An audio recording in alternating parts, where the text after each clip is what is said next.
Welcome to the world of Radio Spark, the voice of Jaipuria. लेखक अदब सिखाता है, कभी तारे तोड़ता है तो कभी आसमान झुकाता है, शब्दों से संसार गढ़ता है तो कभी कागज पर ज्ञान की गंगा बहाता है.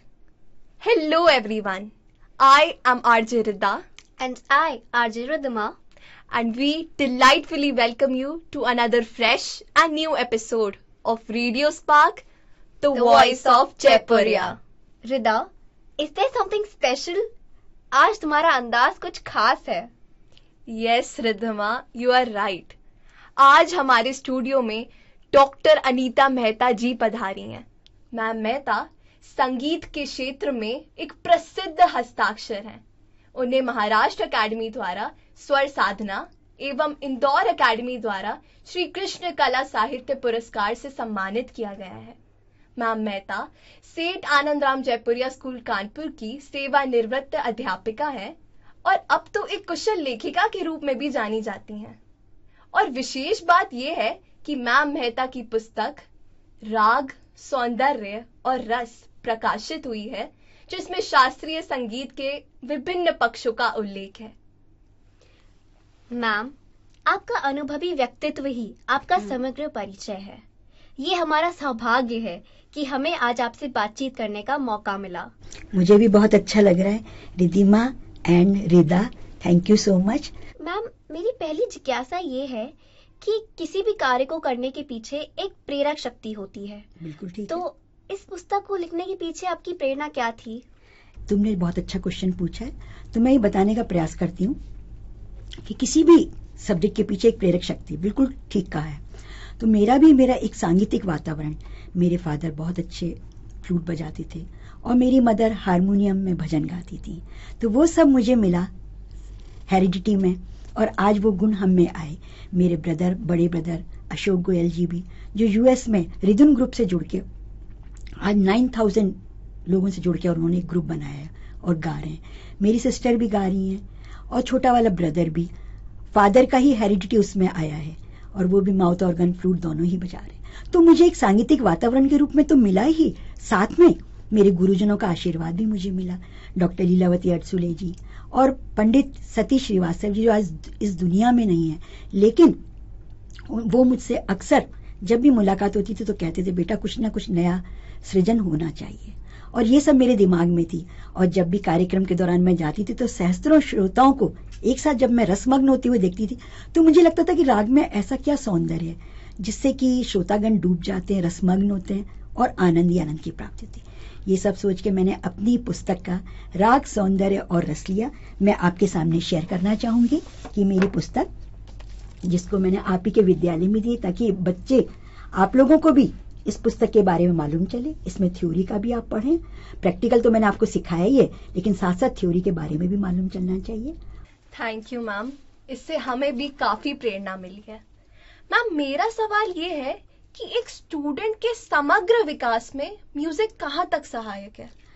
बेटा, उससे बच्चे का एक पर्सनैलिटी डेवलपमेंट होता है और उसमें डिसिप्लिन आता है. जब वो म्यूजिक करता है तो उसके और सब्जेक्ट में भी हेल्प मिलती है. और जैसे कि लय, ताल सब सीखते हुए उसका बेनिफिट हमको मैथ्स में भी मिलता है. जब भी बच्चों को मैं प्रशिक्षण देती थी म्यूजिक का तो मैं उनसे बाय द वे ऐसे ही पूछती थी कि बेटा तुम्हारे और सब्जेक्ट में कैसे मार्क्स आ रहे हैं? तो कहते थे मैम बहुत अच्छे आ रहे हैं. तो मुझे लगा म्यूजिक सभी जगह अपना म्यूजिक करते हुए और सब्जेक्ट में भी बहुत हेल्प मिलती है. डिसिप्लिन भी आता है, कंसंट्रेशन भी बढ़ता है और एक स्ट्रेस भी, मानसिक तनाव जो आजकल के जमाने में बच्चे को होने लगता है, पढ़ते पढ़ते थक गए हैं और जहां आपने म्यूजिक किया तो रिलैक्स फील किया, स्फूर्तता आई. तो सोचिए म्यूजिक कितना हेल्प करता है, कितना कंसंट्रेशन बढ़ाता है. यही सब चीजें हैं म्यूजिक जो हेल्प करती हैं, उसकी पर्सनैलिटी को डेवलप करती हैं. तो मैम, इस दृष्टि से क्या म्यूजिक को स्कूल के करिकुलम में अनिवार्य होना चाहिए? बिल्कुल होना चाहिए बेटा. अगर करिकुलम में नहीं होगी तो आज बच्चे इसको बहुत हल्के में लेंगे. थोड़ा सा किया एंटरटेनमेंट के लिए और चले गए. लेकिन जब हमारा ये करिकुलम में जोड़ दिया जाएगा तो इसके बहुत फायदे हैं. और हमने जयपुरिया स्कूल में देखा, एक्टिविटीज के रूप में और सब्जेक्ट के रूप में इसको एक्टिविटीज में बोंगो, कॉन्गो, ड्रम, हारमोनियम, गायन, वादन इत्यादि. तो इसका ये फायदा हुआ को करिकुलम में जोड़ने से बच्चों ने इसको एक सब्जेक्ट के रूप में और इसको अच्छी नॉलेज उसने अपनी ग्रैंड की, तो इसको जरूर इसको ऐड करना चाहिए। और हमारी प्रिंसिपल मैम ने तो इसको ऐड किया हुआ है, और इसके फायदे आज हम देखते हैं कि जब ऑर्केस्ट्रा होता है तो ग्रैंड ऑर्केस्ट्रा, तो उसमें आज इतने 100 का हमारे साकेत सर और जितने भी हमारे म्यूजिक डिपार्टमेंट के, तो मैं भी जब प्रोग्राम के दौरान देखती थी कि 100 बच्चों को ऐसे आप इकट्ठा नहीं कर पाएंगे, लेकिन अगर आपने उसको ऐड कर लिया म्यूजिक को, तो देखिए हमारे बच्चे भी तैयार होते जाएंगे और किस तरह से इंस्ट्रूमेंट बजाने की कला भी उनको आ जाएगी। आजकल म्यूजिक में फ्यूजन का बहुत फैशन चल रहा है। पुराने गानों को रीमिक्स किया जा रहा है और उन्हें बहुत पसंद भी किया जा रहा है। तो मैम, इस पे आपके विचार क्या है और क्या ये भारतीय संगीत के लिए एक अच्छी चीज है? बेटा, जैसे कि रिमिक्स के बारे में तुमने पूछा, फ्यूजन ये एक अंग्रेजी शब्द है जो पाश्चात्य से आया है और ये पाश्चात्य से लिया गया है। 2 या 2 से अधिक शैलियों को जोड़कर गाना, यही एक फ्यूजन है, रिमिक्स जिसको कहते हैं। लेकिन इसका ये है कि इसमें हमारे संगीत में नवीनता लाने के लिए, विविधता लाने के लिए इसका प्रयोग किया जा रहा है। और आज युवाओं को जब वो अपना ऑफिस के बाद, स्ट्रेस के बाद जब आते हैं, तो हमारा क्लासिकल म्यूजिक तो जो इंटरेस्ट लेते हैं वो सुनते ही हैं, लेकिन इसके अलावा इससे उनको स्ट्रेस दूर होता है और उनको एक ऊर्जा मिलती है। इसी का उदाहरण मैं देखती हूँ कि आज ये हमने अपना दक्षिण भारतीय संगीत से भी हमने आबोगी, हंसध्वनि, किरवानी लेके अपने नए प्रयोग के रूप में किया है, और ये एक नवीन प्रयोग ही है फ्यूजन। आज हम लोग ये प्रयोग करते जा रहे हैं, अपनी परंपरा को और भी अधिक विकसित करते जा रहे हैं। और मैंने देखा कि कुमार गंधर्व जी ने लोक संगीत का प्रयोग करके शास्त्रीय संगीत में, आज मांड गायकी में केसरिया बालम आओनी पधारो मारे देश, इस तरह की किया। तो ये सब क्या है, एक नवीन प्रयोग है और ये करते रहना चाहिए हमारे भारतीय संगीत में। तभी इतने वर्षों से पुराना होता हुआ भी इसमें एक नवीनता, इसमें एक स्थायित्व है और इसकी जड़ें इतनी अच्छी तरह से हैं कि इसमें अगर आप इसको सही रूप से प्रयोग करेंगे तो वो कहीं खत्म नहीं होगा। मैम, हम सभी जानते हैं आप कितनी अच्छी सिंगर हैं, तो एक प्यारा सा गाना सुने बगैर हम आपको कैसे जाने देंगे? बिल्कुल बिल्कुल। जिया ले गयो जी मोरा सांवरिया, जिया ले गयो जी मोरा सांवरिया, लागी मन में लगन हुई बावरिया, जिया ले गयो जी मोरा सांवरिया, जिया ले गयो जी मोरा सांवरिया।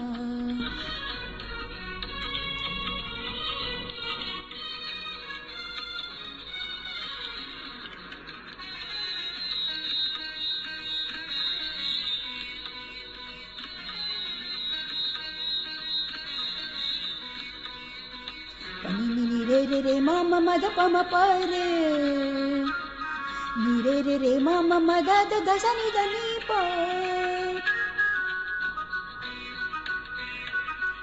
ओ पपी है, ओ पपी है, तूने पपी है नहीं देखे मोरे सैया, देखे तो ले लेगा उनकी बलैया, तूने पपी है नहीं देखे मोरे सैया, देखे तो ले लेगा उनकी बलैया, जारे दीवाने मारना ताने, पिया की सुन जाके बांसुरिया, जिया ले गयो जी मोरा सांवरिया, लागी मन में लगन हुई बावरिया, जिया ले गयो जी मोर, ले गयो जी मोरा, ले गयो जी मोरा सांवरिया।